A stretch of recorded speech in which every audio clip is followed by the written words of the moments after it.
Abigail Owens did not cry when her father's belt cracked across her back for the third time that morning. She bit down on her lip until she tasted copper, and she made herself a promise. This was the last time. The last time she would kneel. The last time she would bleed for a man who had never once called her anything but a burden. She didn't know yet that before the sun went down, a stranger on a black horse would ride into her life and change every single thing. If this story moves you, subscribe to this channel, follow Abigail's journey all the way to the end, and drop a comment telling me what city you're watching from. I want to see how far this story travels. The summer of 1883 came down on the Montana Territory like a punishment from God. The grass burned gold along the ridgelines. The creek beds cracked. The air itself tasted like hot iron and cattle dust, and from the moment the sun climbed above the eastern hills, there was no relief, only the slow press of heat that squeezed the breath out of everything living. Abigail Owens had learned a long time ago not to complain about the heat. She had learned not to complain about much of anything. She was 23 years old. She had her mother's dark chestnut hair and her mother's wide brown eyes, and according to the women at the Creekside Baptist Church, she had her mother's unfortunate tendency toward stubbornness. Her mother had been dead for 9 years. Abigail thought about her every single day. She was in the kitchen when she heard the horses. 3 of them by the sound hooves, heavy on the packed dirt of the yard, moving slow and deliberate, the way men moved when they thought they owned something. She already knew who it was. She wiped her hands on her apron and didn't move from the stove. The front door opened without a knock. It never did. Her father didn't believe in knocking at his own door, and the men who rode with him had taken to treating the house the same way, like a barn, like a fixture, like something that existed only to be used. Abel Owens was a big man. He had been handsome once or so, people said. Now he was thick through the shoulders and red in the face, with hands that looked like they'd been carved out of old saddle leather. He came into the kitchen the way he came into most rooms, filling it up using all the air. "Jeremiah's coming for supper tonight," he said. He didn't look at her. He poured himself a cup of water from the pitcher and drank it standing at the counter with his back turned. "Make something decent for once." Abigail kept her voice steady. "I've got beans on and cornbread in the skillet." "He's not a field hand, Abigail. He's going to be your husband. Act like it." The word landed in the room like a stone dropped in still water. Abigail felt it ripple through her cold, despite the heat. "I haven't agreed to that," she said. Abel turned around slowly. He set the cup down on the counter with a click that was too careful, too controlled. That was how she always knew when he got quiet. When he got careful, that was worse than the shouting. "What did you say to me?" "I said I haven't agreed to marry Jeremiah Wilson." She kept her eyes on the skillet. Her hands were steady. She willed them to stay that way. "You told him something I didn't tell him. That's not the same as me agreeing." "You don't get to agree or disagree." His voice was flat. "You're my daughter. You'll do what I say you'll do when I say you'll do it. Mama didn't raise me to be bartered." She heard him move before she saw him. That's how it always went.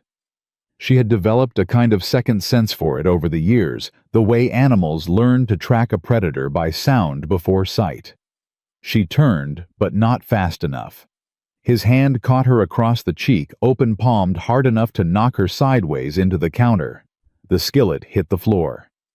Cornbread scattered across the boards. Abigail pressed her hand to her face and said nothing. Her ear was ringing. She could taste blood at the corner of her mouth, where her teeth had caught the inside of her cheek. "Your mama," Abel said, breathing hard, "is dead. And you are still in my house eating my food, wearing clothes I paid for. You don't get opinions, girl. Opinions are for women who've earned something." He straightened the front of his shirt. "Clean that up and start again. Jeremiah comes at sundown." He walked out. The door didn't slam. It closed quiet, which was almost worse. Abigail stood still for a long moment. She was not going to cry. She had made herself that promise a long time ago, too. Crying was something that happened to her when she was a child. She was not a child anymore. She picked up the skillet. She picked up what cornbread she could. She started again. Jeremiah Wilson arrived at sundown exactly the way punctual men did when they wanted to prove something. He was 41 years old, which was nearly twice Abigail's age, and he had the particular manner of a man who had spent decades being told he was impressive. He wore a clean shirt. He combed his hair. He pulled out Abigail's chair at the table like a man performing a courtesy, and she sat down in it because there was no version of tonight where she didn't. "You look lovely, Abigail," he said, settling into the chair across from her. "Thank you, Mr. Wilson." "Jeremiah," he corrected. He smiled at her the way men smiled at things they had already decided they owned. "We're going to be family. No need for formality." Abel sat at the head of the table and poured whiskey for the two of them, and nothing for Abigail, and said, "She's been a little out of sorts today. Nerves probably. Brides get that way." "I'm not a bride yet," Abigail said. Both men looked at her. Jeremiah leaned back in his chair and tilted his head the way a man did when he was deciding whether to be amused or annoyed. He settled on amused, which in some ways was harder to bear. "Your daddy tells me you're a spirited girl," he said. "I don't mind a little spirit, so long as it's pointed in the right direction." "And what direction is that, Mr. Wilson?" "Toward home," he said simply. "Toward family. A woman with good sense knows where her best life is." Abigail looked at him for a long moment. She thought about her mother's locket, which she kept hidden in the floorboard beneath her bed, because her father had tried to sell it twice. She thought about the way her mother had hummed while she cooked low and quiet, like she was keeping a secret song alive inside her chest. She thought about the day her mother died, the silence after which had lasted 9 years and showed no signs of stopping. "My best life," Abigail said carefully, "is not something you get to define for me." The table went still. Abel set down his glass. "Abigail, you asked me to come to supper." She looked at Jeremiah steadily. "I came. You asked me to sit at this table. I'm sitting. But I will not sit here and let you talk about my future like I'm a parcel of land you've already bought because I haven't signed anything and I won't." Jeremiah looked at Abel. Abel looked at Abigail. The silence stretched out thin as wire. "Go to your room," her father said. "I'm 23 years old." "Go to your room," he said again, quieter, which meant she had exactly one more breath of warning before it became something else. She stood up from this table. She walked to her room. She sat on the edge of her bed in the dark and listened to the low rumble of the two men's voices through the wall, and she thought with total clarity, "I cannot stay here." It wasn't the first time she'd thought it. It was the first time it felt like a decision rather than a wish. She waited until the house went quiet. The moon was high when she pulled the floorboard up and took out the locket, the one thing of her mother's that was still hers. She wrapped it in a piece of cloth and put it in her coat pocket. She took the hunting knife from the hook beside the window. She took the small amount of money she'd saved, $3.40 coin by coin, over 2 years, and she knotted it into the corner of a handkerchief. She did not take much else. She had heard her father tell Jeremiah Wilson through the wall that the wedding would happen at the end of the month. 2 weeks. That was all the time she had, and she was not going to spend it waiting for something to rescue her. She went out the window. Not the door, the window the way she had practiced in her mind 100 times. The sill was warm from the day's heat. The yard was silver in the moonlight. She dropped to the ground, caught herself, and didn't look back. She walked north. She didn't know exactly what was north. She knew there was a town, Cutter's Creek, about 12 miles up the main road. She had been there twice in her life, both times with her father, both times not allowed to speak to anyone for long. She didn't have a plan beyond north and away, and don't stop. She was 2 miles out when she heard the horses behind her.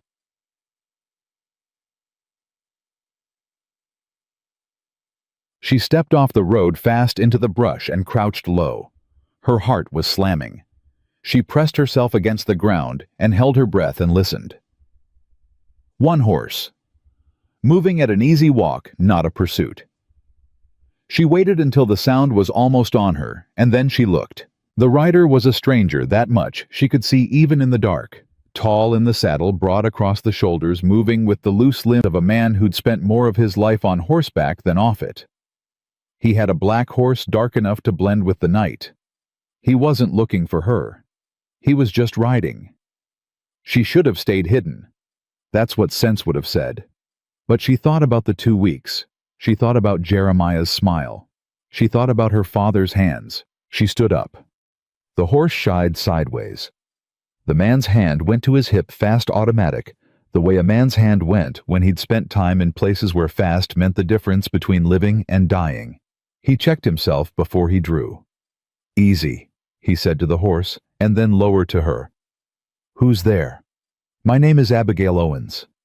Her voice came out steadier than she felt. "I'm not a threat, I'm walking to Cutter's Creek." The man looked at her for a moment without speaking.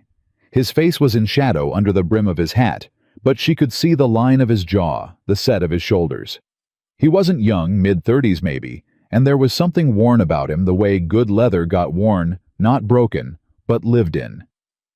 "It's the middle of the night," he said. "Yes, sir." "And you're walking 12 miles alone?" "Yes, sir." "Yes." He was quiet again. She waited for him to tell her to go back where she came from. She waited for the knowing look, the particular expression men wore when they'd decided they understood a woman's situation better than she did. He didn't give her that look. "You running from something?" he asked. Direct.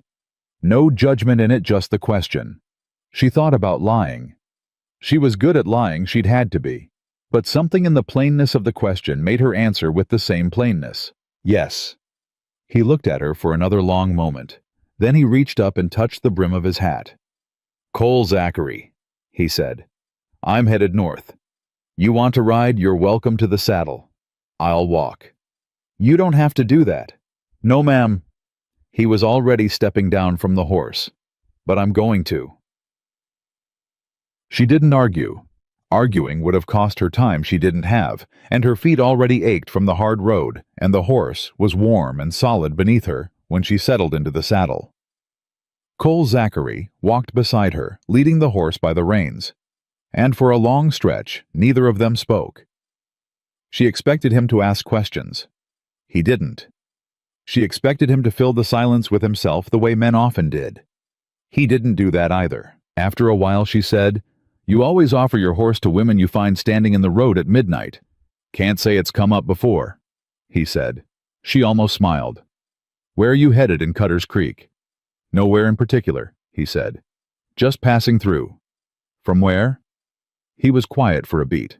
"South of here." She understood from the way he said it that south of here was something he wasn't ready to put words to. She understood that kind of silence. She lived inside one herself. "There's a man," she said after a while. She didn't know why she was telling him. Maybe because it was dark, and dark made certain things easier. "My father's arranged for me to marry him. I don't want to marry him." "All right," Cole said. "No more than that. My father will come looking for me when he finds me gone. He'll probably have Jeremiah Wilson with him." She paused. "Jeremiah has money.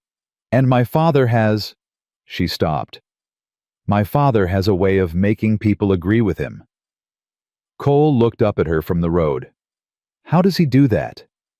She touched the side of her face without thinking. The skin there was still tender. She lowered her hand. Cole saw it. She knew he did. He didn't say anything. But something shifted in the set of his jaw. "I'm not asking you for anything," she said quickly.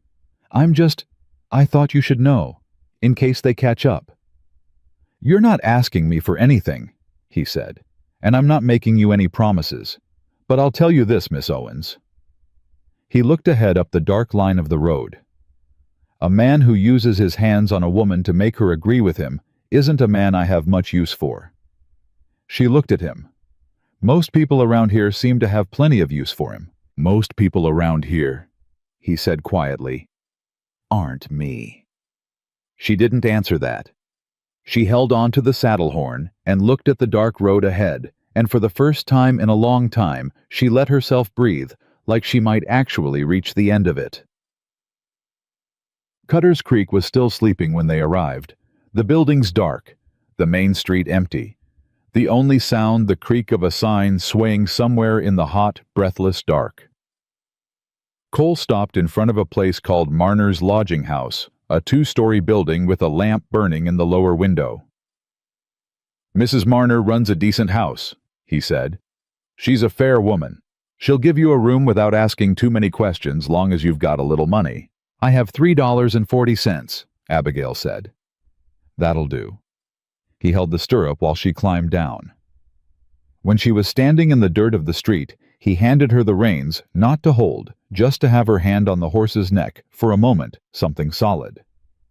"You got a plan from here." "Not much of one," she admitted. "You need work." She looked at him. "Are you offering me some—" "No," he said. "But I know people who might. There's a woman called Ruth Packard runs the dry goods on the East End. She's been looking for help. Mention my name, she'll at least talk to you." Abigail studied him. "Why are you doing all this?" Cole Zachary looked at her for a long moment, and there was something in his face that she couldn't quite name.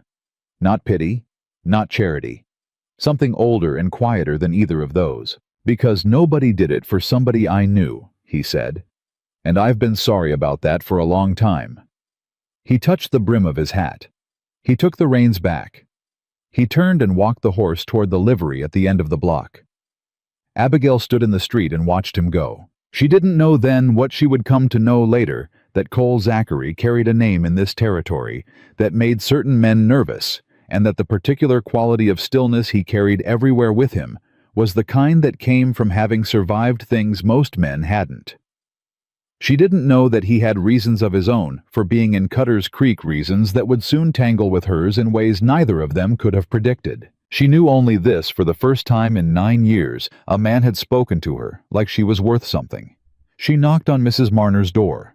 When it opened, she squared her shoulders and said, "My name is Abigail Owens.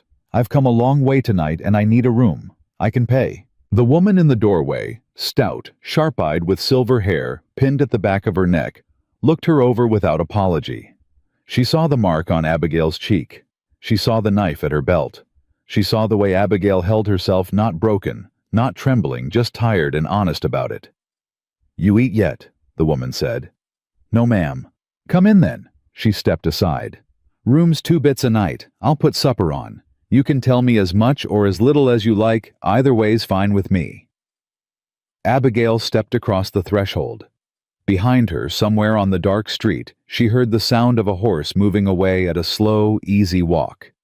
And she held her mother's locket through the cloth of her pocket, and she thought, this is not the end of something. This is where it starts. Mrs. Ruth Packard was not a woman who wasted time on pleasantries, and Abigail decided within the first 5 minutes of meeting her that this was one of the finest qualities a person could have. She was in her mid-50s, sharp as a new blade, with calloused hands, and a way of looking at people that made them feel like she was counting their teeth. She ran the dry goods store on the east end of Cutter's Creek with the efficiency of a woman who had learned early that sentiment didn't move inventory, and she had never once, in 22 years of business, allowed a man to tell her what her prices should be. Abigail showed up at her door at 7 in the morning with a bruise yellowing along her cheekbone, and $3.40, and the name Cole Zachary on her lips. Ruth looked at the bruise first, then at Abigail's eyes. Then she said, "You know how to count back change?" "Yes, ma'am." "You know how to lift a 50-pound sack of grain without dropping it on a customer's foot?" "I can learn." Ruth studied her for another beat. "Cole send you?" "He mentioned your name." "He mention anything else?" "No, ma'am. He's not a man who talks much." Something shifted in Ruth's expression, not quite a smile, but close to the shape of one. "No, he is not," she said. "Come in. I'll show you where things are. You work hard and honest, I pay you fair. You cause me trouble, I'll know it before you do. We clear?" "Yes, ma'am." "Stop calling me ma'am. I'm Ruth." She turned and walked back into the store without waiting to see if Abigail followed. Abigail followed. She spent the first 3 days learning the store the way she'd learned everything in her life, by watching, by doing, by making mistakes quietly, and correcting them before anyone noticed. She learned which floorboard creaked near the counter. She learned that Ruth kept a loaded shotgun behind the flower and that this was not a secret Ruth bothered to keep. She learned that the town of Cutter's Creek was the kind of place where everyone knew everyone else's business, and most people had the decency to pretend they didn't. She learned on the third morning that Cole Zachary had not left town. She found out the way she found out most things in Cutter's Creek, from a customer talking without realizing they were being listened to. Two men at the counter buying tobacco, voices low, but not low enough. Saw Zachary at the saloon last night, thought he'd moved on. Nope, still here. Asked Jim Heller about buying that parcel of land out past the North Ridge. Zachary buying land in this territory. That's what Jim said. Abigail kept stacking tins on the shelf with her back turned and her face neutral. She didn't know what to do with the information. She filed it away the way she filed most things that confused her, carefully in a part of herself she'd return to later. She was 2 days away from returning to it when her father rode into town. She heard the horses before she saw them, and her body knew, before her mind did, that particular quality of dread that hit low in the stomach, that old animal warning. She was behind the counter when she looked up and saw Abel Owens ride past the front window with Jeremiah Wilson at his left and two of Jeremiah's hired men at his right, and every thought in her head went quiet except one. He found me faster than I thought. Ruth was in the back. Abigail didn't call for her. She ducked below the counter level, moving on instinct, and she held perfectly still and listened to the sound of the horses stopping. Listened to the sound of boots on packed dirt. Listened to her father's voice carrying through the front wall of the building, like it always had, big, confident, with that particular edge that said he'd already decided how this was going to go. Asking about a girl. Young woman, dark hair. She'd have come into town 2-3 days ago, going by the name Abigail. She couldn't hear the response. Someone on the street answering low. She's my daughter, her father's voice said. She's confused. I need to bring her home where she's safe. She heard that word safe, and she felt something cold and precise move through her. That word in her father's mouth had never once meant what it was supposed to mean. Ruth appeared in the doorway from the back room. She looked at Abigail crouched behind the counter, and her eyes moved to the window, and she didn't ask a single question. Back door, she said quietly. Now. Ruth, I didn't ask you to discuss it. Ruth was already moving, already putting herself between Abigail and the front of the store, already reaching smooth and unhurried for the shotgun behind the flour sacks. Go. Abigail went. She came out the back into the narrow alley between the buildings and pressed herself against the wall and breathed. She could hear her father working his way up the street, door to door, that same voice, that same story, my daughter confused, needs to come home. He was good at it. He had always been good at making himself sound like the reasonable one. She needed to move. She needed to think. She needed Miss Owens. She spun. Cole Zachary was standing 10 feet away in the alley, leaning against the opposite wall with his arms crossed like he'd been there for a while. His horse wasn't with him. He was just there. How long have you been standing there? She demanded. Long enough. He nodded toward the street. That your father? Yes. And the man with him? Jeremiah Wilson. She pressed her back to the wall. Cole, I don't have a plan here. I thought I had more time. Plans change, he said. He didn't look alarmed. He didn't look anything much, which was both maddening and steadying in equal measure. You want to run or you want to stand? She looked at him. What? Running keeps you running. Standing means this happens here today in front of the town. He watched her face. Your call, Abigail, not mine. She had not given him permission to use her first name. She noticed this. She also noticed that it was the first time in several days that anyone had said her name like it belonged to her rather than to someone else. If I run, she said slowly, he'll find me again. Probably. And if I stand, then it's done one way or the other. He uncrossed his arms. But you won't be standing alone. She looked at him for a long moment. She thought about the $3.40 she'd had when she arrived, now reduced to $2.80 after the first few nights at Mrs. Marner's. She thought about Ruth and her shotgun. She thought about her mother's locket warm against her chest. "I'll stand," she said. Cole nodded once, like this was the answer he'd expected. "Then let's not make him wait," he said. Abel Owens was coming out of the sheriff's office when he saw her. She watched his face move through surprise and into something harder, something that had always made her want to make herself smaller. She didn't make herself smaller.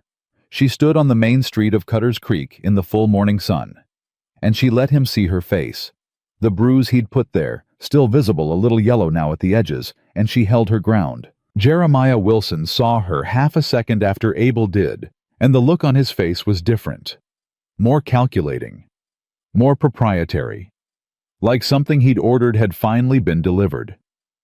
Abel crossed the street in long strides, and the two hired men moved with him, and Abigail felt her heartbeat accelerate into something painful. But she didn't step back. Cole stepped up beside her.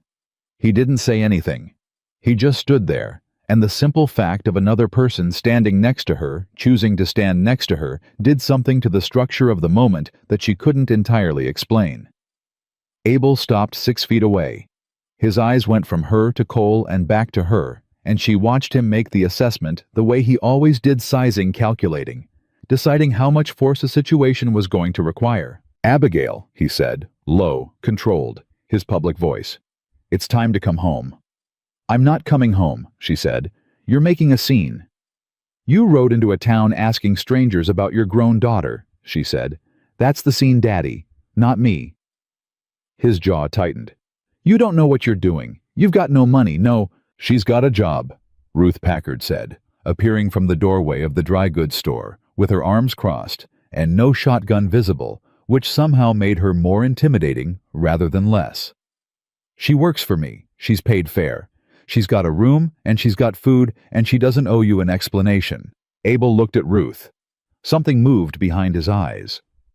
Ruth was a known figure in Cutter's Creek, had been for more than 2 decades, and he'd done enough business in this territory to know her name and her reputation. He recalibrated. Abigail watched him do it. Then Jeremiah stepped forward, and the calculation changed. "Abigail." His voice was smooth, patient, the voice he used when he wanted to sound reasonable. "Your father and I have an arrangement, a legal arrangement. You running off doesn't dissolve that." "I didn't sign anything," she said. "Your father signed on your behalf. You're his dependent. Legally?" "She's 23 years old," Cole said. It was the first thing he'd said since they'd come around the corner, and the quietness of it cut through the conversation like a blade through cloth. Jeremiah looked at him. Abel looked at him. The hired men looked at him and then looked at each other. "And you are," Jeremiah said. Cole let the silence sit for a breath. Cole Zachary. Something happened on Jeremiah Wilson's face. A shift fast, barely visible, but Abigail caught it. Recognition. And under the recognition, something that looked uncomfortably close to wariness. "I know that name," Jeremiah said carefully. "I know you do," Cole said. He didn't explain. He didn't elaborate. He just let that sit in the air between them, and Abigail watched Jeremiah do his own kind of recalibrating and come out the other side, looking less certain than he'd looked a minute ago. Abel Owens had not done any recalibrating. Abel had never in his life backed away from a confrontation because another man's name made him uneasy. He stepped forward past Jeremiah and pointed at Abigail with one thick finger. "You are my daughter," he said.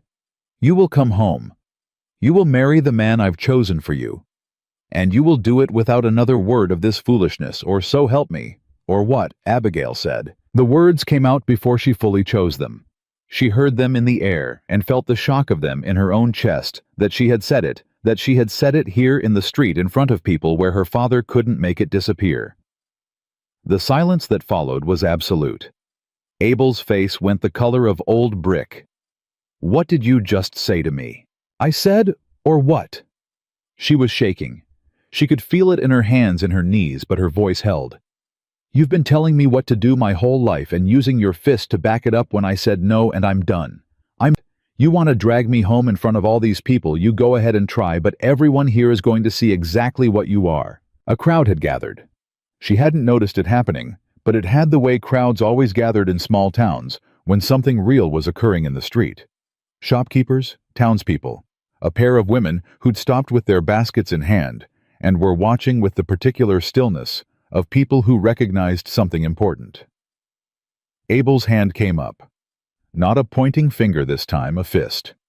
Cole moved before the fist moved. He was between them in a single step inside Abel's reach, one hand catching the man's wrist, holding it in the air. Not violent, not dramatic, just stopped. Abel tried to pull back, and Cole didn't let him, and for a moment they were locked together in the street, and Abel Owens, who had spent 40 years being the biggest force in any room he walked into, looked into Cole Zachary's eyes and went very, very still. "No," Cole said. Just the one word. Abel breathed hard through his nose. His free hand flexed. "You put your hand on her in front of this town." Cole said, his voice low enough that only the men within arm's reach could hear, "And there isn't a courtroom in this territory that'll see it your way. And I will make certain of it." He released the man's wrist and stepped back slow and deliberate. "Take your men and ride out, Mr. Owens. Your daughter is a free woman of legal age. She doesn't need your permission to stand on a public street." The crowd around them was watching. Abel knew it. Jeremiah knew it. The whole ugly arithmetic of it played out on both their faces, the calculation of what it cost to push forward against what it cost to retreat. Jeremiah Wilson touched Abel's arm. "This isn't the time," Jeremiah said quietly. "We'll handle this properly." Abel looked at his daughter one last time.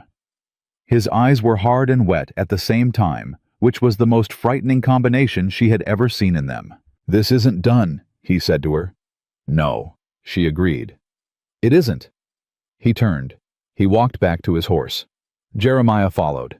The hired men followed Jeremiah. And the crowd on the street slowly resumed its motion, the way water filled the space a stone had displaced, and Cutter's Creek went back to its morning business like something enormous had just happened, and most people were quietly certain that it had. Ruth gave her the afternoon off. Not asked her, not suggested, told her in that direct way Ruth had that didn't invite debate. "Go sit somewhere quiet," she said. "Come back tomorrow with your head on straight." And she pressed a piece of cornbread into Abigail's hand and pointed her toward the door. Abigail ended up at the creek on the north end of town, not because she'd planned to go there, but because her feet needed to move, and moving north felt like the right direction. She sat on a rock at the water's edge, and ate the cornbread, and watched the water, which was low this time of year, and moved slow, and she let herself feel all the things she'd been holding in a locked room in her chest since she'd seen her father's horses through the window. She was still there when she heard footsteps. She didn't flinch. She knew the sound of the walk, that particular unhurried cadence. Cole sat down on a rock a few feet away and said nothing. He had a way of occupying silence that was different from the silences she'd grown up with. Her father's silences had always contained a threat. This was just space, room to breathe in. "You didn't have to do that," she said after a while.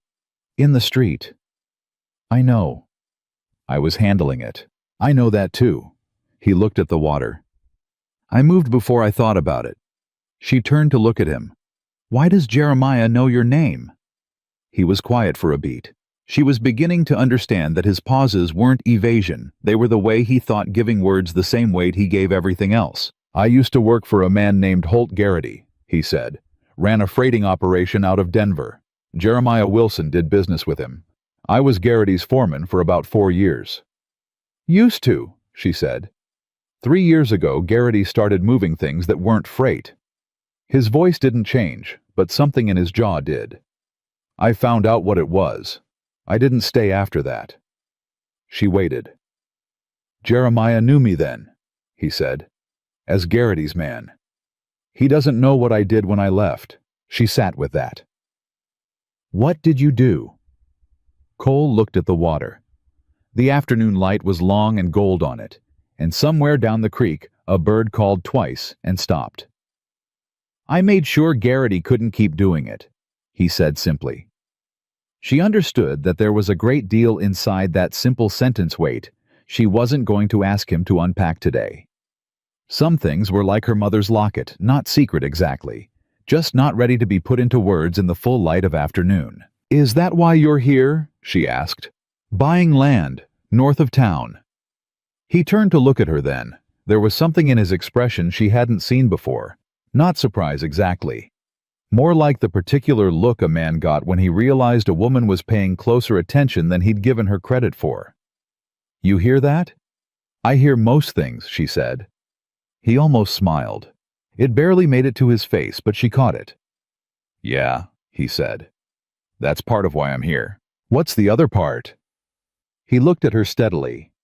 And Abigail Owens, who had spent 23 years learning to read the small tells in people's faces, the tightening of the eyes, the set of the mouth, the way a person held their breath before they said something true, understood exactly what he did not say. Her pulse did something complicated. She looked back at the water. "My father won't let this go," she said. "Jeremiah's got money, and my father's got debt, and I'm the exchange between them. That doesn't change because I crossed a county line." "No," Cole agreed. "It doesn't." "So what happens now?" "That depends," he said, "on what you want." She looked at him. "What I want." "What you want." His voice was even unhurried. "Not what you're running from, what you're running toward. There's a difference, and it matters." Nobody had ever asked her that before. The question sat in her chest like a lit match, small and bright and slightly dangerous. "I want to not belong to anyone," she said finally. "I want to make my own decisions. I want to build something that's mine." She paused. "I want to stop being afraid." Cole was quiet for a long moment. "That's a good list," he said. She laughed. It came out of nowhere, unexpected even to her, a short, startled sound that surprised both of them. She pressed her hand over her mouth and felt her eyes sting. Cole didn't make anything of it. He just waited until she was done, and then he said, "I'm going to look at that parcel of land tomorrow. North Ridge. You're welcome to come if you want." "Why would I want to do that?" "Because you're building something," he said simply. "Might help to know what the options look like." She looked at him for a long moment. The afternoon light was fading now, going amber and long, and somewhere behind them the town was settling into its evening sounds. "All right," she said. He nodded. He stood up and touched the brim of his hat. "6 in the morning," he said. "Before it gets too hot." He walked back toward town, and Abigail stayed at the creek a little longer, watching the slow water holding her mother's locket through the cloth of her dress, thinking about the particular courage it took to answer an honest question honestly. She had said she wanted to stop being afraid. What she hadn't said, what she was only beginning to admit to herself in the quiet of the low creek and the long golden end of the afternoon, was that for the first time in a very long time, the fear was sharing space with something else, something she didn't have a name for yet. But it was there, warm and new and unmistakable, and it frightened her almost as much as everything else. She almost didn't go. She was up before dawn the way she always was, habit and old anxiety pulling her out of sleep before the sky had color. She sat on the edge of her bed in Mrs. Marner's rooming house, and she argued with herself in the dark, and she almost talked herself out of it 3 separate times. She went anyway. Cole was already at the edge of town when she arrived, the black horse saddled and waiting, and he had a second horse, a dun mare with a calm eye on a lead beside him. He handed her the reins without comment, and they rode north without speaking for the first mile the way they'd traveled the night she'd run easy in the silence between them. The land past the North Ridge was rolling and dry in the summer heat, backed by a line of cottonwoods where a thin creek ran. Cole walked her through it without ceremony. "This is where a house would sit. This is the water source. This is the line of the property." He spoke practically about soil and watershed and the cost of lumber, and she listened and asked questions, and he answered them without condescension, as if it were the most natural thing that a woman would want to understand the practical mechanics of building something on a piece of land. She was standing at the edge of the cottonwoods, looking out at the flat reach of the property, when she said, "You're planning to stay?" "Yes," he said. "This isn't just passing through." "No," he said. "It stopped being that." He paused. "Few days ago." She knew what he meant. She didn't say so. She looked at the land and felt the complicated thing in her chest doing its complicated work, and she thought, "This is not simple." Nothing about this was simple. Not her father on the road behind her. Not Jeremiah's money and his patience. Not this man standing 3 feet away, who had stepped between her and her father's fist, without flinching. "My father will come back," she said. "He meant what he said. I know he did, and Jeremiah won't let the arrangement dissolve quietly. He'll find a legal angle if he can. He has enough money to find one." "Probably," Cole said. She turned to look at him. "You're not worried." "I didn't say that." "You're not showing it." He looked at her steadily. "Showing it doesn't help you," he said. "So I don't show it." She studied his face, the lines of it, the weathered honesty, the careful control that she was beginning to understand was not coldness, but discipline. She thought, "This is a man who has carried very heavy things for a very long time and learned how to carry them without letting them bend him."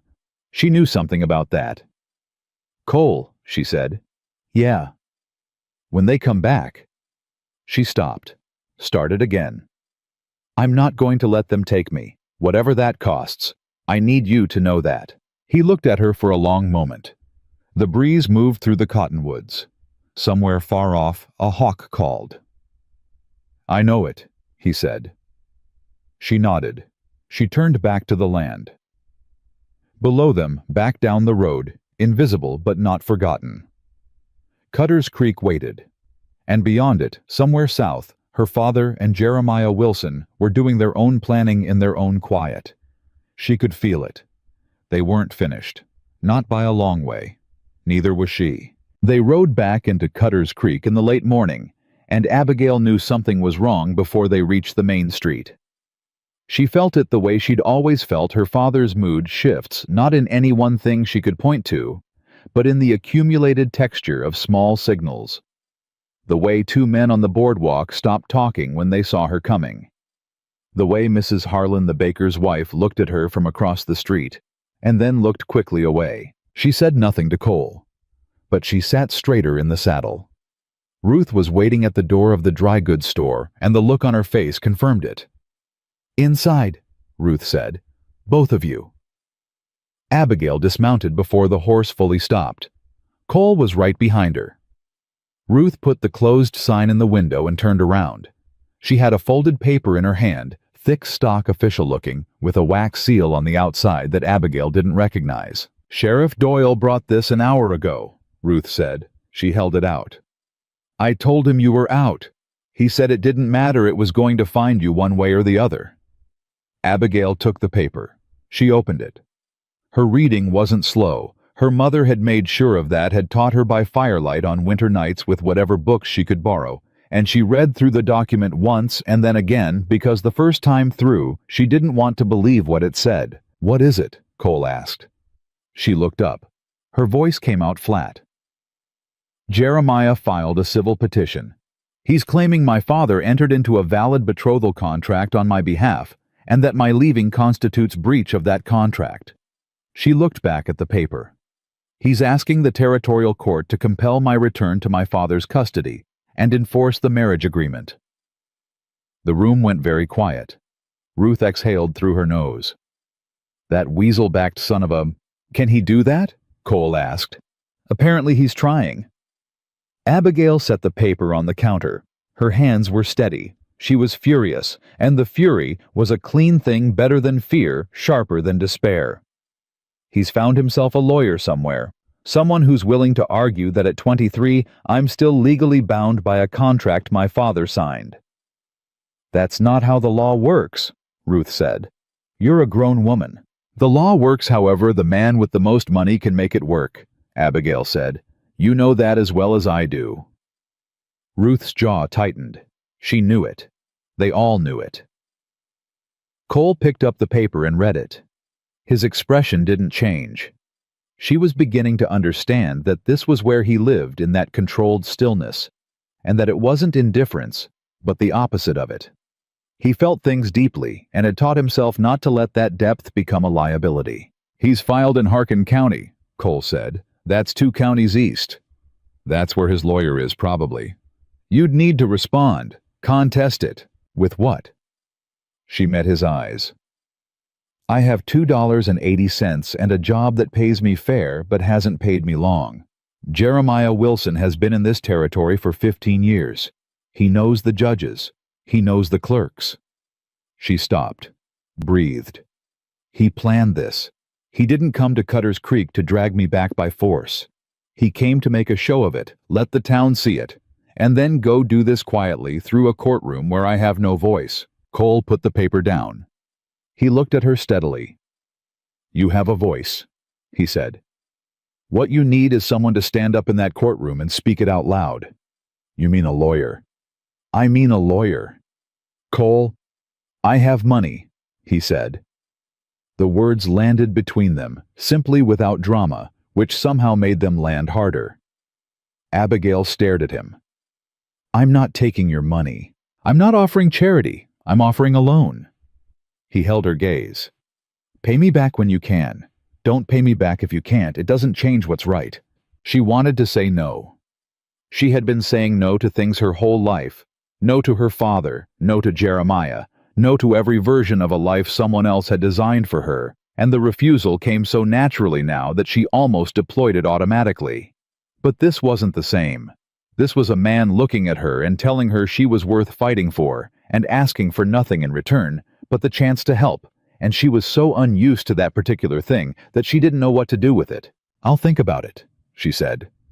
Ruth made a sound that suggested she thought Abigail should think faster. She was behind the counter that afternoon, restocking the salt, when Jeremiah Wilson walked through the front door. He came alone. That was its own kind of statement, that he didn't need the hired men here, that he was confident enough in this particular territory that muscle wasn't required. He wore a clean coat. He carried his hat in his hands, which was meant to look respectful, and didn't. Ruth appeared from the back room like she had a sixth sense for trouble, which Abigail was increasingly certain she did. Mr. Wilson, Ruth said, this is a place of business. You're welcome to make a purchase. I'm here to speak with Miss Owens. He kept his eyes on Abigail. Privately, if she's willing. She's working, Ruth said. Ruth. Abigail put down the salt. It's all right. She looked at Jeremiah. Say what you came to say. He glanced at Ruth. Ruth crossed her arms and did not move 1 inch, which was the clearest possible statement that privately was not happening in her store. Jeremiah read the room and accepted it with a thin smile. Abigail, he said, I want you to understand something. This legal matter, it doesn't have to go the way it's headed. I'm not your enemy. You filed a petition to force me into marriage, she said. I'm not sure what the friendly version of that looks like. I filed a petition to protect a legal agreement. He was patient. She hated how patient he was. Your father and I made an arrangement in good faith. You leaving the way you did put him in a very difficult position. He put himself in a difficult position, she said, the night he started using my future as currency to cover his debts. Something moved across Jeremiah's face. It was quick, a flicker barely there, but she caught it. How much does he owe you? She said. Jeremiah was quiet. He didn't borrow money from you, she said slowly, the pieces arranging themselves. Did he? It's the other way. You owe him something, or you did. She watched his face. What did my father do for you, Jeremiah? What does he know? The patience on his face thinned. Just slightly, just enough. Withdraw the petition, she said. Walk away. Whatever my father has on you, it isn't worth this. You don't know what you're talking about, he said. His voice had lost its smoothness. Then tell me I'm wrong." He looked at her for a long moment. Something complicated moved through his eyes. She couldn't name it entirely, but underneath the calculation and the wounded dignity, there was something that looked improbably like the ghost of a man who knew what he was doing was not right, and had made his peace with that knowledge a long time ago. "Withdraw the petition," she said again quietly. "And we're done. Nobody says anything about anything. You ride out, and this town never sees you again." "And if I don't, then I find out what my father is holding over you," she said, "and I use it." He put his hat back on his head. He looked at her the way a man looked at something he'd misjudged. "You're not what I expected," he said. "No," she agreed. "I'm not." He walked out. Ruth waited until the door closed. "What in the Sam Hill was that?" "A guess," Abigail said. Her heart was hammering. "A fairly large guess."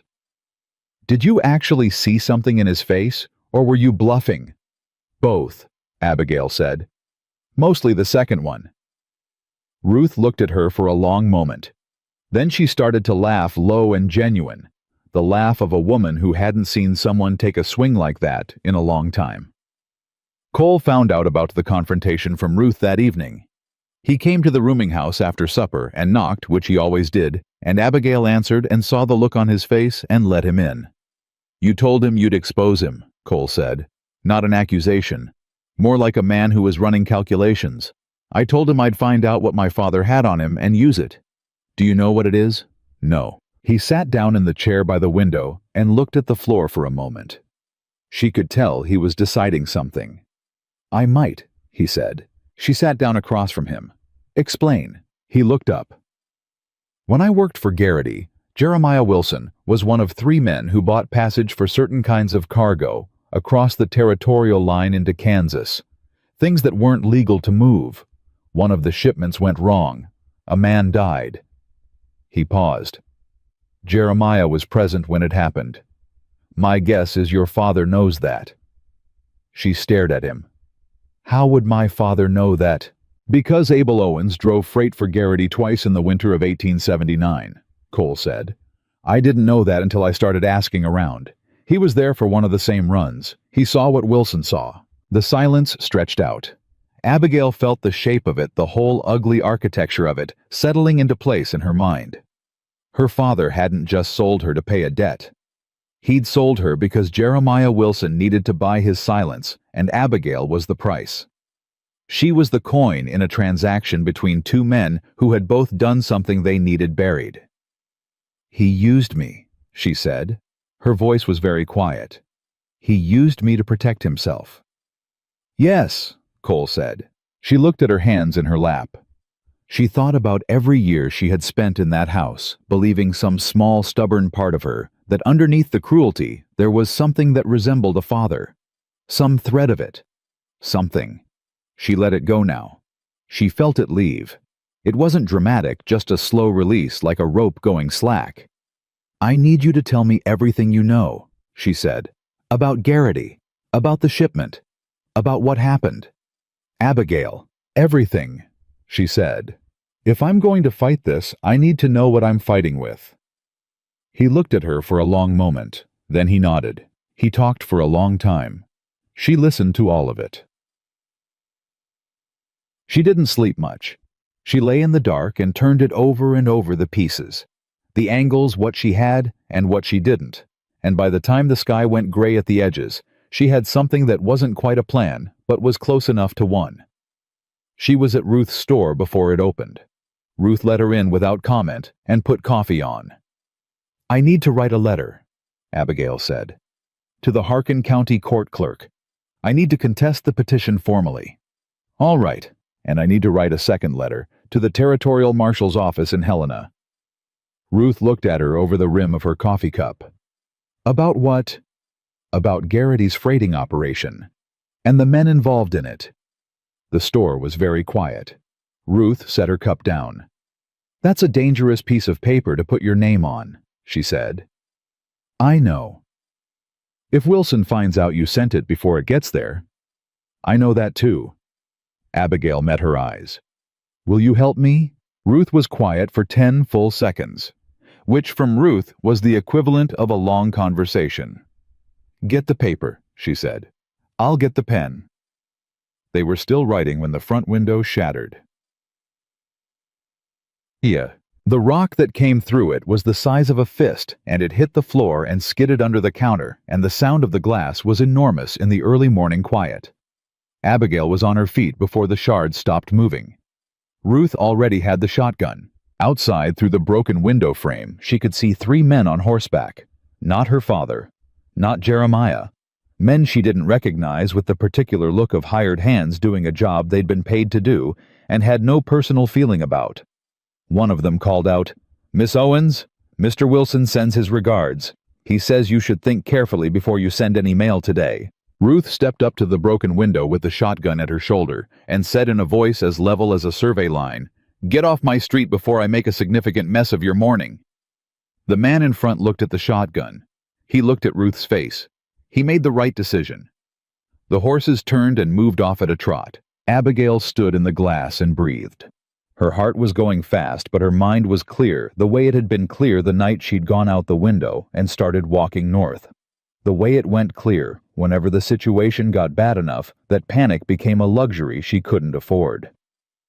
"They're watching the mail," she said. "Seems like. If I give the letters to the postal clerk, Wilson will know before they reach Helena. Probably has someone there already," Ruth said. She lowered the shotgun. "He's been planning this longer than we thought." The door opened. Cole came in fast. Looked at the glass. Looked at both of them. Looked at the window. "I heard it from down the block," he said. "You all right?" "Fine," Abigail said. She looked at him. "Cole, the letters can't go through the mail." He understood immediately she could see it. "You need a rider. Someone who can get to Helena fast and isn't connected to this town." He was already moving toward the door. "Give me an hour." "Cole?" He stopped. She looked at him. The morning light came in through the broken window and caught the side of his face, and she thought about the night on the road when he'd stepped down from that horse without being asked and offered to walk so she could ride. She thought about the way he'd said a man who uses his hands on a woman isn't a man I have much use for. She thought about the way he'd caught her father's wrist in the street and held it with nothing but his hand and his will. "Thank you," she said. Just that, no qualifiers. He held her eyes for a moment. Something passed between them, not complicated, not dressed up in words. Simple and solid the way the best things were. "1 hour," he said. He walked out. Mom. The hour passed slowly. Ruth swept the glass. Abigail finished the letters and sealed them. The town moved around them in its ordinary way, and the ordinary feel of it was surreal against the tightness in her chest. 40 minutes in the sheriff's office door opened across the street. Sheriff Doyle came out a good man, mostly the sort who tried to do right within the limits of what the job allowed, and walked toward the store with his hat in his hand and an expression that said he was doing something he didn't enjoy. "Miss Owens," he said when he came in. He saw the window. He saw Ruth. He had the look of a man who'd been handed someone else's problem. "I've been asked to inform you that Mr. Wilson's attorney has filed for an emergency hearing. Harkin County judge is coming here. Day after tomorrow." Abigail looked at him. "Here. Wilson requested it. On account of..." He stopped. "On account of your circumstances." "Your circumstances." "A woman with no money and no lawyer and no time." "Thank you, Sheriff," she said. He nodded. He looked like he wanted to say something else. He looked at the broken window again. He looked at Ruth. "Anything I should know about that window," he said. "Rock came through it," Ruth said pleasantly. "Darndest thing. Haven't the faintest idea who'd do such a thing." Doyle looked at her for a moment. "I'll ask around," he said with the tone of a man who would ask around and probably not find anything. He left. Abigail sat down on the stool behind the counter and put her hands flat on the countertop to stop them from shaking. 2 days. She had 2 days before a judge arrived. A judge Jeremiah Wilson had likely already spoken to in a territory where money and connections moved faster than justice. 2 days to get those letters to Helena and get a response back, which was almost certainly not enough time. 2 days to find something, anything that would hold up in front of a court of law against a man who had spent 15 years learning how to act in his favor. She heard Cole's voice before she heard his boots. He was talking to someone outside Low Quick Exchange, and then the door opened and he came in. "I found someone," he said. "He's good. He can ride straight through. He's willing. He owes me a favor." He came to the counter and looked at her face. "What happened?" "Hearing's been called. Day after tomorrow. A judge is coming here." Cole went very still. Wilson moved fast. "He has money and he's scared." She looked up at him. "Cole, if that hearing goes forward without a lawyer, without the marshal's office involved, without anything, he wins. He doesn't even have to fight hard. He just has to show up with his paperwork and his lawyer and his version of who I am." "I know," Cole said. "And you and I both know that the letter might not reach Helena in time, even if your rider goes straight through." "I know that too." She looked at him. "There's another way." He waited. "What you know about Garrity's operation," she said. "About Jeremiah being present when that man died. If you testified to that in that hearing in front of that judge, it'd blow the whole case open," he said. "Yes."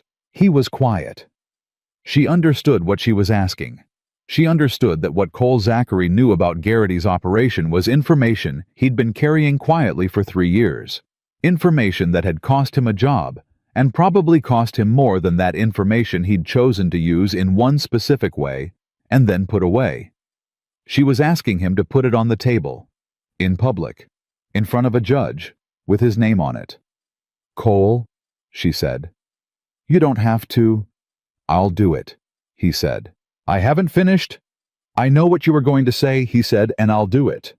She looked at him. He looked back. She thought about what he'd told her the night at the creek, about the person he'd known, the one nobody had helped, the reason he was still sorry. She thought she understood now what that person had meant to him. She thought she understood what he was carrying, and had been carrying, and why standing still in the face of injustice was the one thing Cole Zachary was constitutionally incapable of doing. She wanted to say something that matched the weight of what he was offering. She couldn't find the words for it. "Okay," she said. He nodded. "Day after tomorrow," he said. "Get some rest." She almost laughed. "I don't think I'm going to sleep much." "I know," he said, "but try." He left. She listened to his boots on the boardwalk fading toward the end of the street. She looked at the broken window. She looked at the sealed letters on the counter. She thought about her father somewhere south of here, sleeping soundly, certain the machinery he'd set in motion was going to grind everything back into the shape he wanted. She picked up the letters. She held them. Day after tomorrow, she thought. She was going to be ready. She didn't sleep. She'd told Cole she would try, and she had lied. Or rather, she had meant it when she said it, and then spent the night sitting on the edge of her bed with her mother's locket in her palm, turning it over and over in the dark, the way she turned problems over in her mind, looking for the angle, the weak point, the place where something solid might hold. By the time the sky went pale, she had run through every version of the next day she could imagine. Most of them ended badly. A few of them ended worse than that. She got up. She washed her face. She put on the cleanest dress she had, the blue one, which Ruth had pressed for her the evening before, without being asked, laying it folded on the counter with the wordless practicality that was Ruth's particular form of love. She braided her hair the way her mother had taught her, tight and clean, because there was a version of herself she intended to present to that courtroom, and she was going to present every inch of it. She picked up the locket. She clasped it around her neck for the first time since she'd left home. She let it settle against her collarbone and thought, "Mama, I could use some of whatever you had." Then she walked downstairs and out into the morning. The hearing was held in Sheriff Doyle's office, which was the largest official space in Cutter's Creek, which was not large at all. By 8 in the morning, it was already packed, townspeople standing along the walls, the air thick with summer heat, and the particular collective tension of a small community, watching something consequential happen inside it. Judge Harold Fenner had ridden in from Harkin County the previous evening, and Abigail had seen him briefly, a lean, gray-haired man in his 60s, with the bearing of someone who'd sat behind a lot of benches and heard a lot of arguments and had strong opinions about wasted time. She couldn't read him.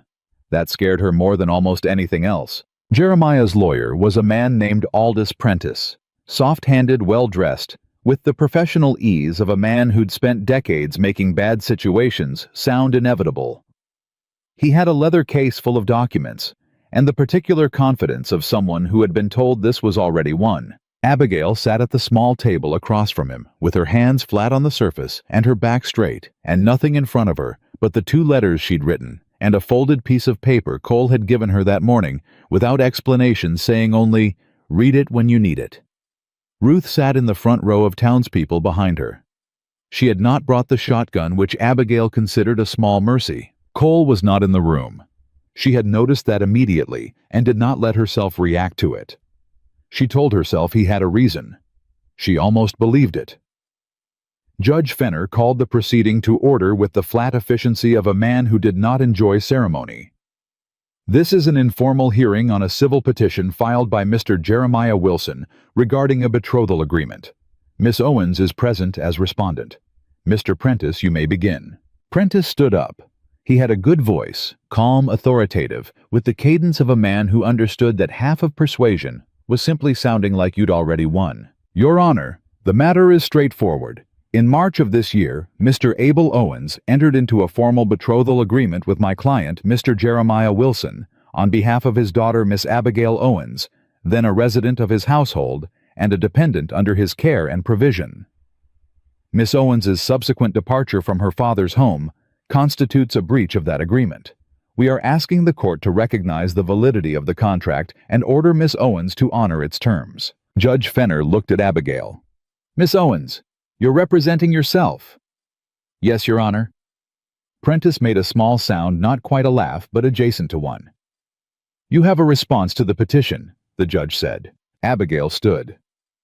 Yes, Your Honor, I do. She kept her voice level. I am 23 years old.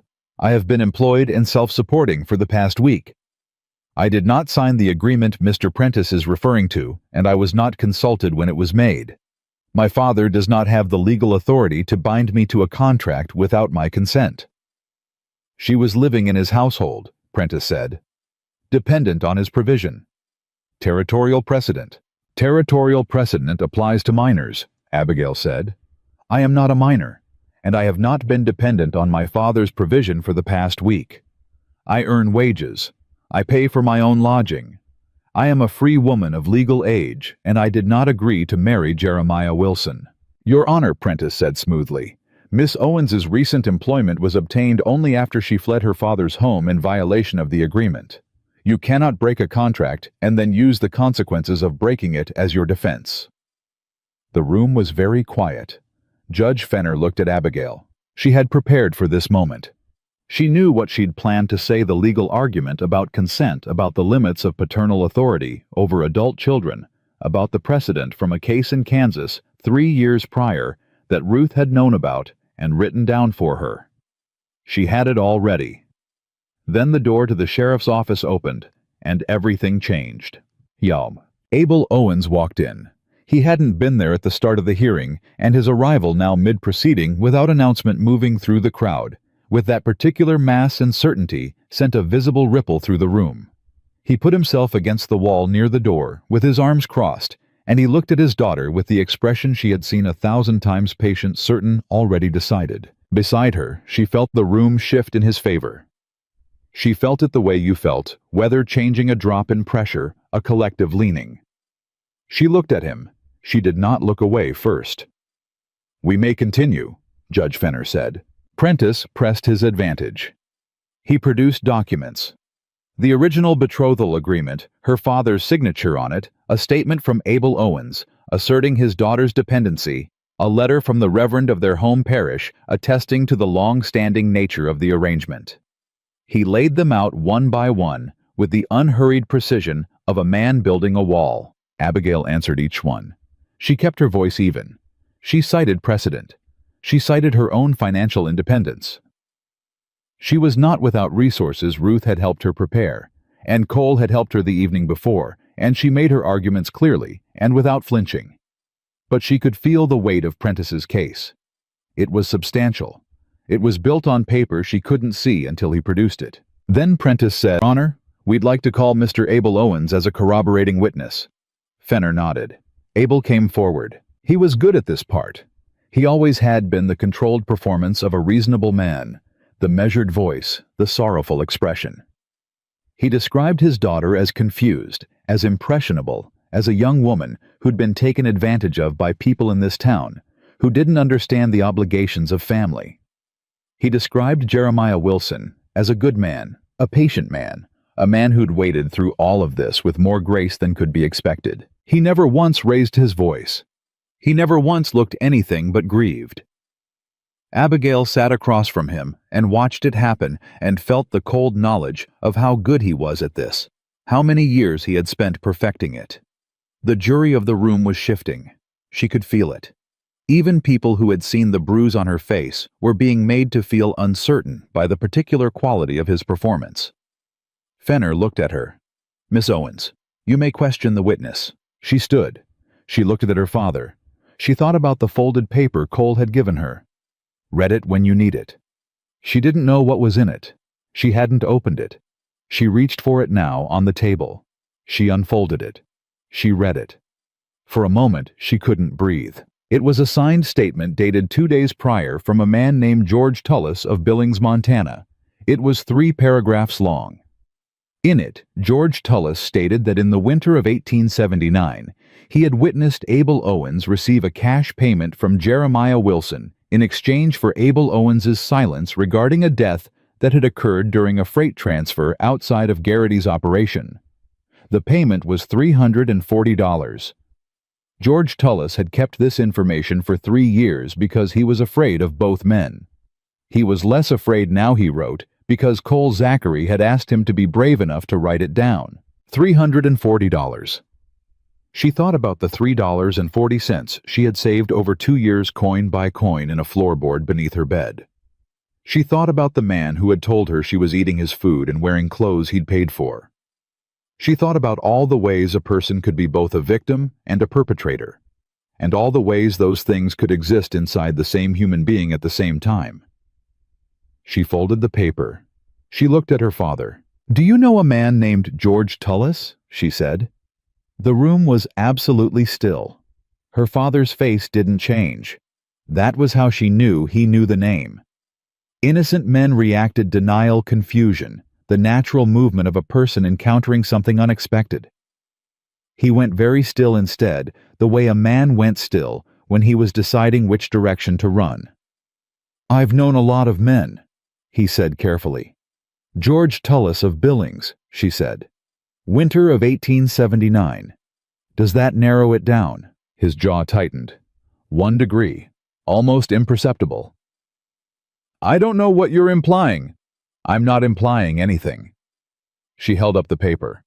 "I'm asking a direct question. Do you know George Tullis?" Prentice stood up. "Your Honor, I fail to see the relevance." "The relevance," Abigail said, keeping her eyes on her father, "is that Mr. Wilson's arrangement with my father was not a legal agreement made in good faith between 2 parties. It was a transaction. My father received money from Jeremiah Wilson, not because Mr. Wilson wanted to marry me, because my father had information about Mr. Wilson that could put him in front of a territorial marshal, and I was the price of his silence." The room erupted. It was not a clean moment. It was not a moment that played out the way she had imagined it in the dark of the previous night, when it had seemed simple and clear and decisive. Real moments were never that.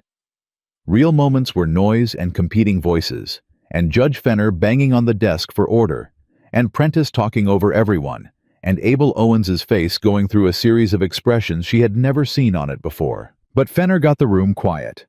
He was a man who knew how to get rooms quiet. He looked at the statement. He read it. He read it twice. His expression gave nothing away. But when he set it down, he looked at Prentice and then at Jeremiah Wilson, who had been sitting in the second row and had gone the color of old chalk.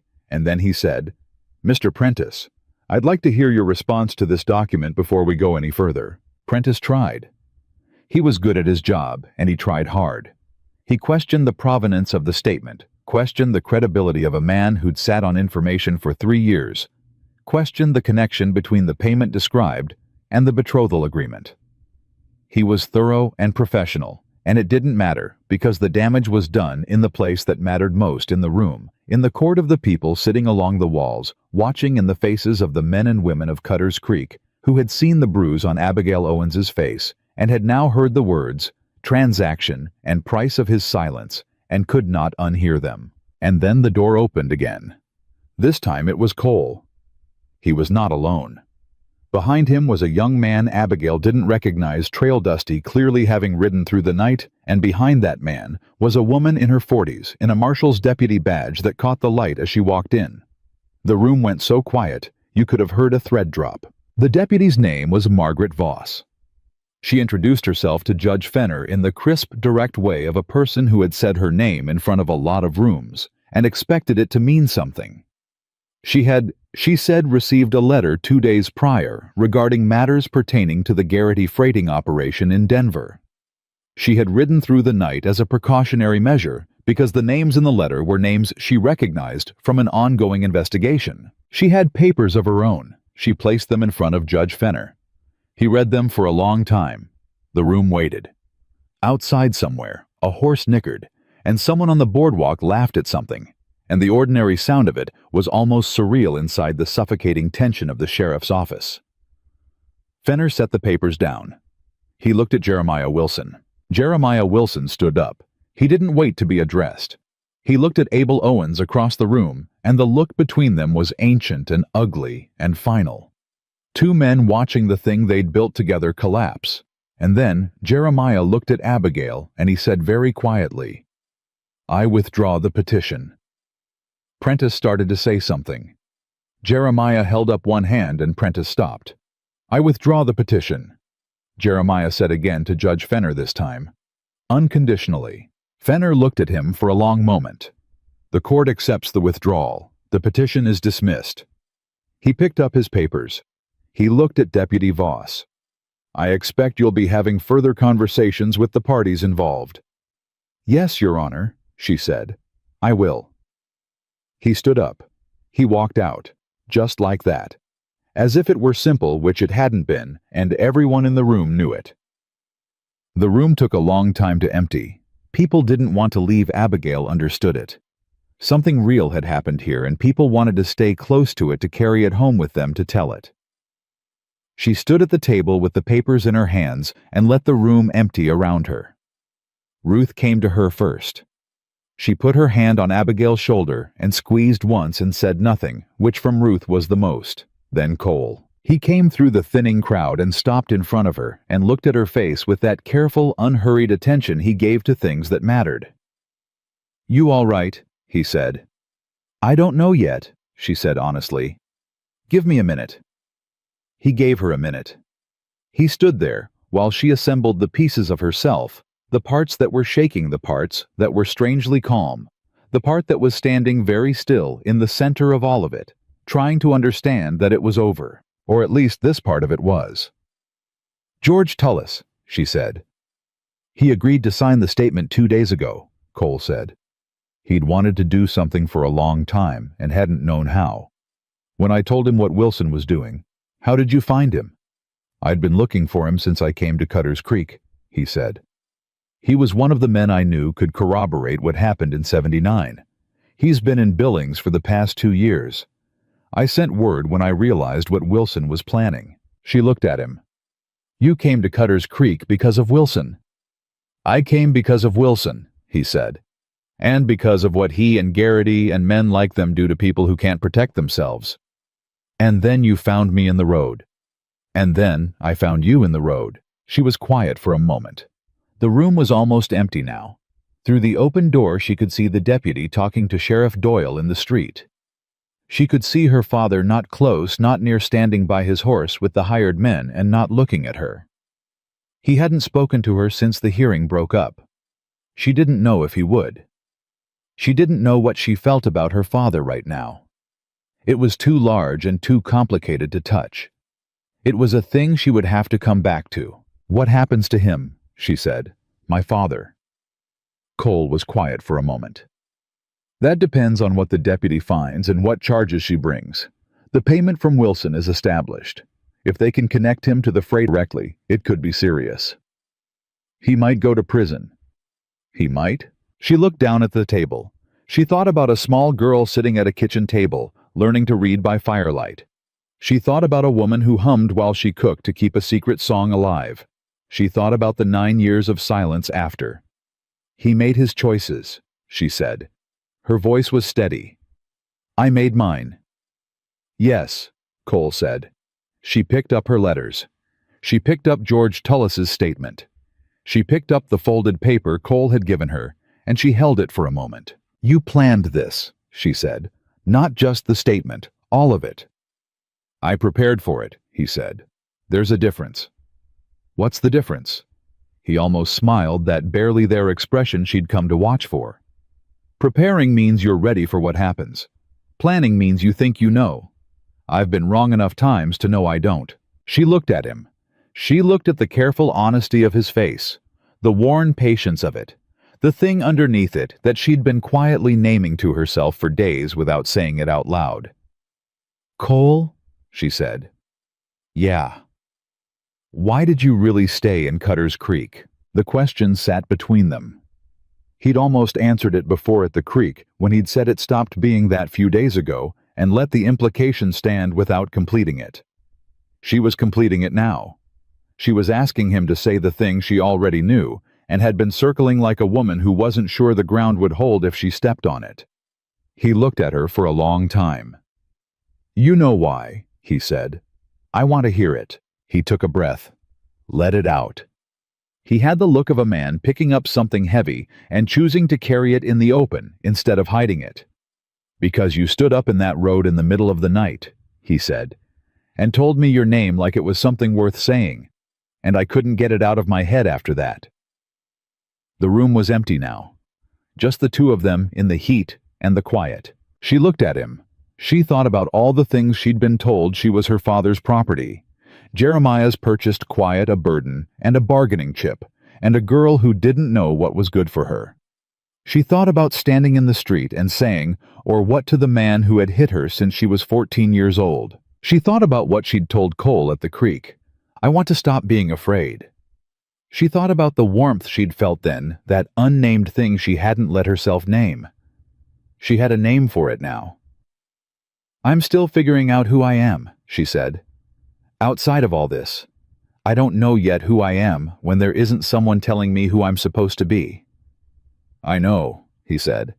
"I'm not asking you to know." "Then what are you asking?" He was quiet for a moment. Outside, the deputy was still talking to Doyle.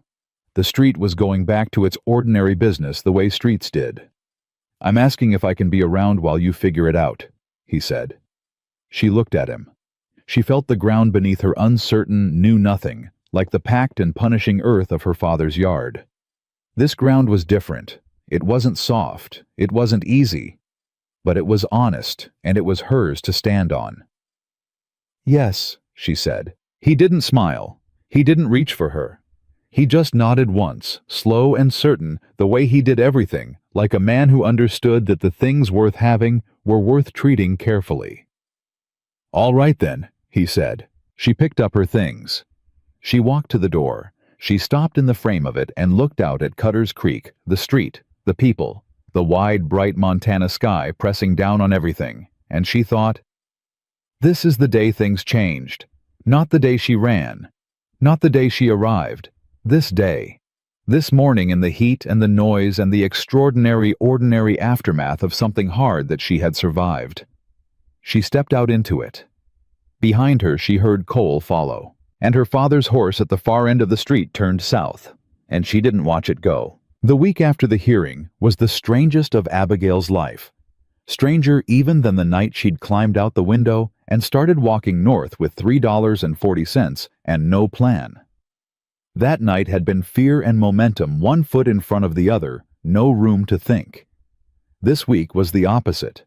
The danger had moved back, the noise had settled, and she was left standing in the sudden quiet of a life that was actually impossibly hers. She didn't know what to do with quiet. She never had. She threw herself into Ruth's store the way she'd thrown herself into every difficult thing with her whole body and all her concentration, moving inventory and learning accounts, and staying until the light failed every evening, because staying busy kept her from sitting still long enough to feel the full weight of everything that had happened. Ruth watched her do it and said nothing for 3 days, which meant Ruth understood because Ruth always understood more than she let on. On the 4th day, Ruth said, "You're allowed to stop running, you know, even when there's nothing chasing you anymore." Abigail looked up from the ledger. "I'm not running. I'm working." "You've reorganized the salt shelf 4 times this week." Abigail looked at the salt shelf. She had. Ruth sat down across from her at the counter and folded her hands on the surface the way she did when she was about to say something she'd been holding for a while. "He's been out at that property every day," she said. "Cole, from sunup to sundown, near as I can tell. Jim Heller says he's already started clearing the site for a house." Abigail said nothing. "He hasn't pushed you," Ruth said. "I want you to notice that." "I notice it." "Good. Notice it out loud once in a while. It matters a man like that." Abigail closed the ledger. She thought about what Cole had said in the empty sheriff's office. "I'm asking if I can be around while you figure it out," and the way he'd meant it, which was exactly what he said and nothing more. No claim, no condition, just presence, offered the way he offered everything plainly without drama, take it or leave it. She had spent 23 years in a house where every offer had a hidden cost. She was still learning what it felt like when there wasn't one. "Ruth," she said. When you built this store, when you started it before you knew if it would work, were you afraid?" Ruth was quiet for a moment. "Every single day for the first 2 years," she said. "And then one morning I woke up and I wasn't, and I didn't even know exactly when it had changed. It just had." Abigail looked at her hands on the counter. "How do you know when you're ready to build something?" Ruth looked at her with the patient precision of a woman who had seen a great many people ask questions they already knew the answer to. "You don't," she said. "You start anyway. That's the whole thing, Abigail. That's all there is to it."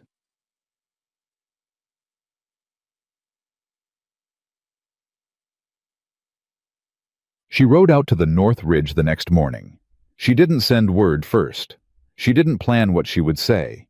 She just saddled the dun mare, which Ruth had quietly arranged for her to use whenever she needed it, another wordless gift, and she rode north until she heard the sound of an axe working wood and followed it. Cole had his coat off. He was working on clearing the foundation site, moving with the focused economy of a man who understood physical labor as something useful rather than punishing. He heard the horse and turned around, and when he saw her, he stopped and set the axe down and waited. She dismounted. She walked to where he stood. She looked at the site, the cleared earth, the staked corners of what would be a house, the cottonwoods at the edge of the property moving in the morning heat. She looked at the dimensions of it the way he'd laid it out, and she thought, he built this big. Bigger than one man needed. She didn't say that. She looked at it and felt what she felt and stood with it for a moment. "You're making progress," she said. "Slowly," he said. "Slow is fine." She paused. "As long as it's solid." He looked at her. He understood what she was saying. She could tell from the way he went still, that particular stillness that meant he was taking something seriously. "It'll be solid," he said. She looked at him directly. "Cole, I'm not a woman who needs saving. I want to be clear about that. I know you're not, and I'm not going to come to you with my hand out every time something goes wrong. I'm going to work, and I'm going to build what I told you I wanted to build, something that's mine, and I'm not going to apologize for being difficult while I figure out how to do it." "I wouldn't ask you to," he said. "I'm still angry," she said. "About my father. About all of it. That's going to take time. I've got time." She stopped. She looked at him. The space between them was small and charged with something that had been building for weeks through the midnight road and the creek and the sheriff's office, and all the ordinary and extraordinary moments between. "I don't entirely know who I am yet," she said. "Outside of survival, outside of fighting.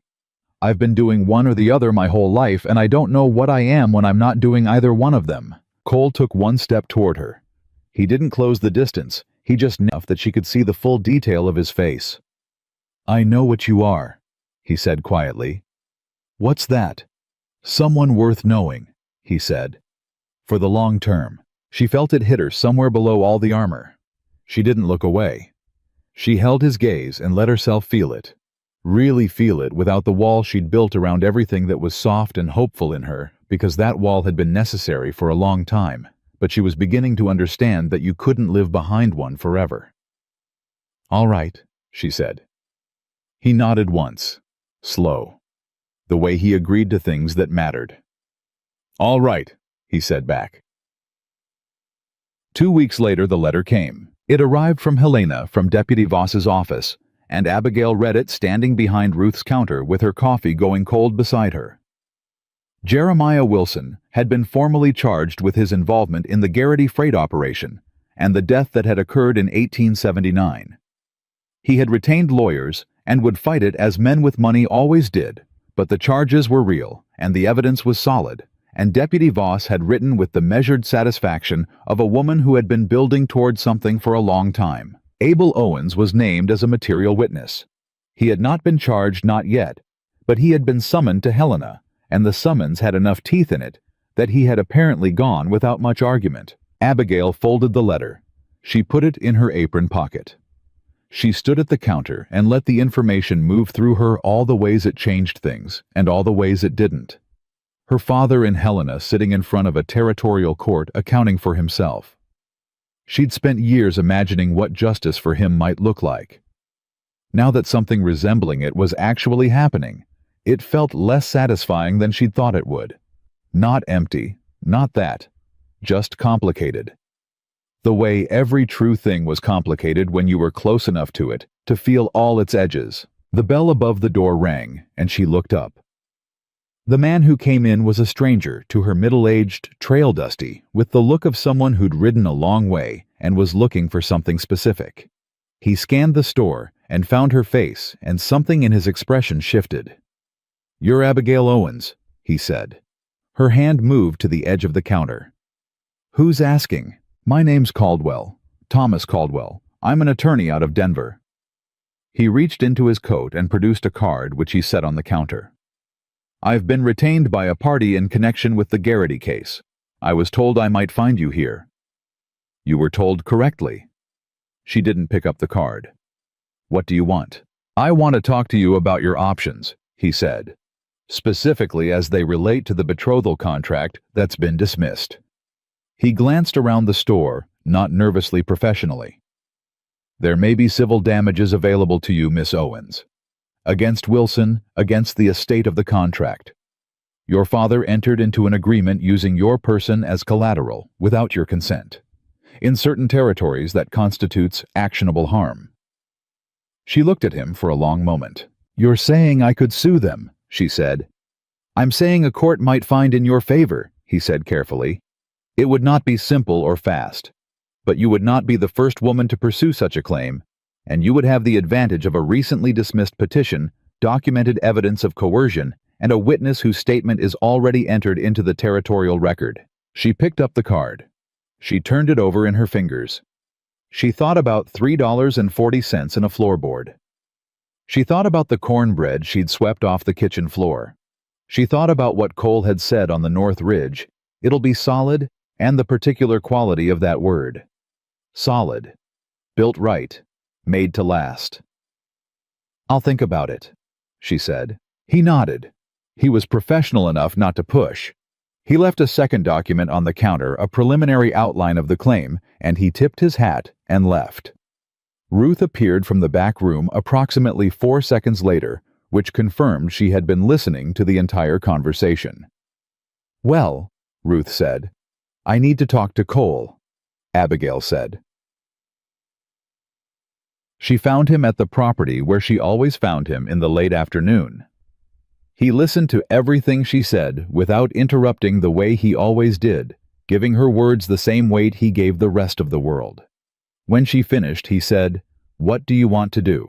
"I want to fight it," she said. "The civil claim. Not because I think it'll be easy. Because it's right." She looked at him. "But it'll take time. Months, maybe longer. And I'll need to stay in Cutter's Creek working for Ruth for as long as it takes. I can't make any—" She stopped. "I can't make promises about what comes after until the after is actually here." He looked at her steadily. "I'm not going anywhere, Abigail." "Coal? I bought 40 acres, he said. "I've been sleeping on the ground for 2 weeks clearing it. I'm not in a hurry." The corner of his mouth moved. "I've got a house to build." She exhaled. Something released in her chest. "You're infuriating," she said. "I've been told." "Who told you?" "You. Several times. In various ways." She almost smiled. He saw it.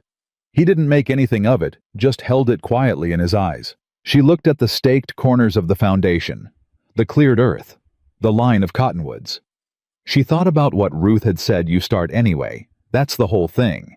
She thought about the night she'd stepped across Mrs. Marner's threshold and said, "I've come a long way, and I need a room, and I can pay." The particular courage of saying what you needed out loud to someone who might say no and meaning it anyway. "Can I help?" she said. "With the house, when I'm not working, on weekends." He looked at her. "You know how to build?" "No," she said. "But I told you. I can learn." The smile made it to his face this time, all the way full and unhurried. And it changed his face entirely. Took 10 years off. It made him look like the man he must have been before whatever south of here had put all those careful lines in him. It lasted only a moment, but she saw it. "Yeah," he said. "You can." The civil claim took 4 months.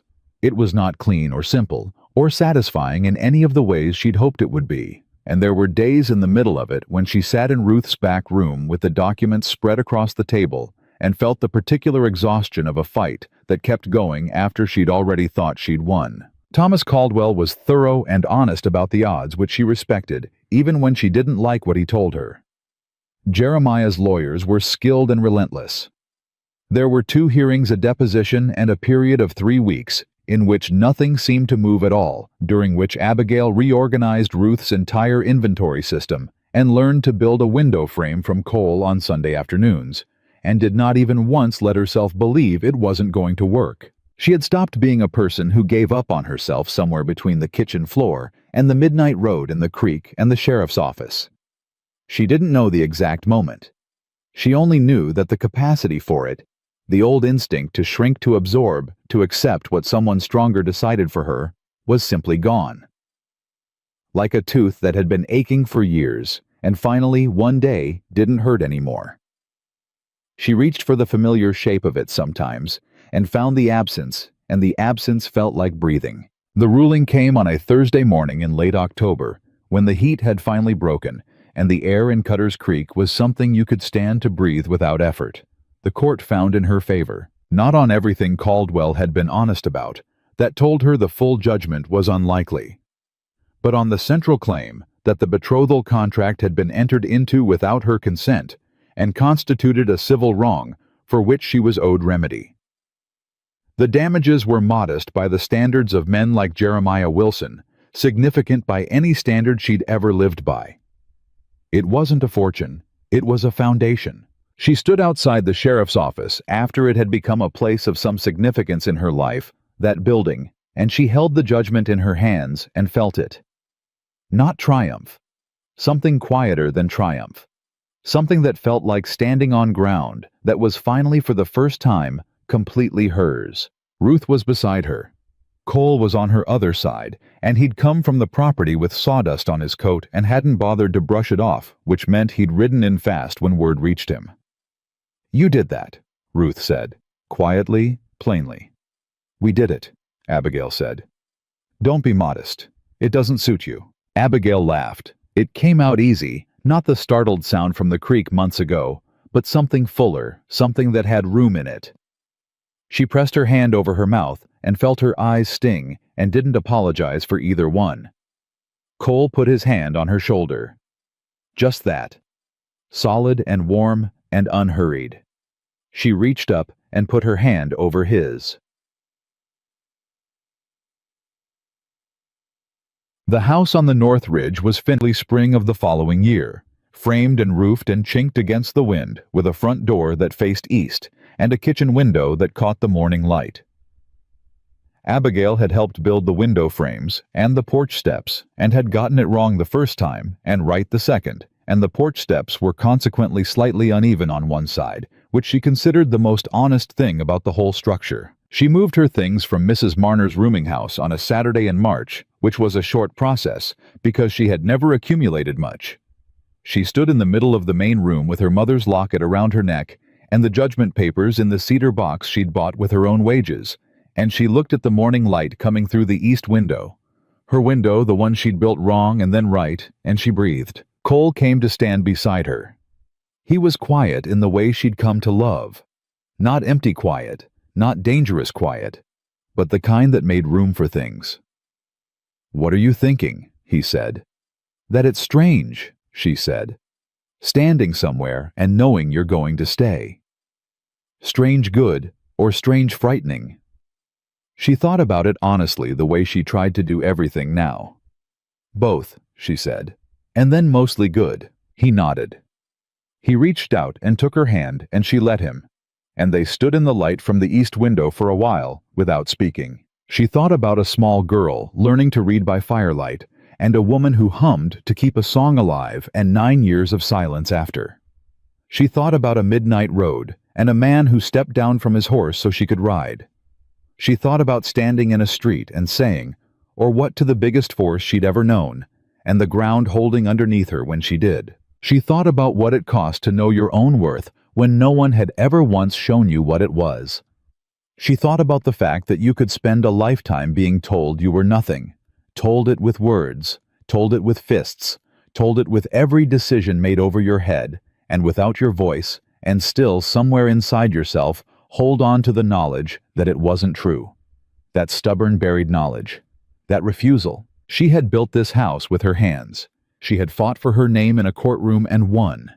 She had walked out of a life that was killing her and made a new one from nothing but courage and $2.80 and the willingness to say what she needed out loud to people who might help her. Nobody had given her that. No man, no judgment, no court ruling. She had made it.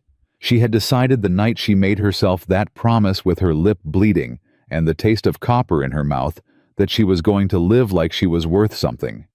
And then she had gone out and proved it. "Cole," she said. "Yeah."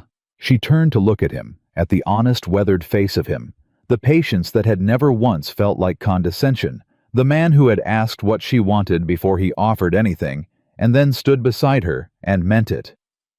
"I love you," she said, simply, the way she'd learned to say every true thing plainly without armor, because armor was heavy, and she was done carrying more than she needed to. He looked at her.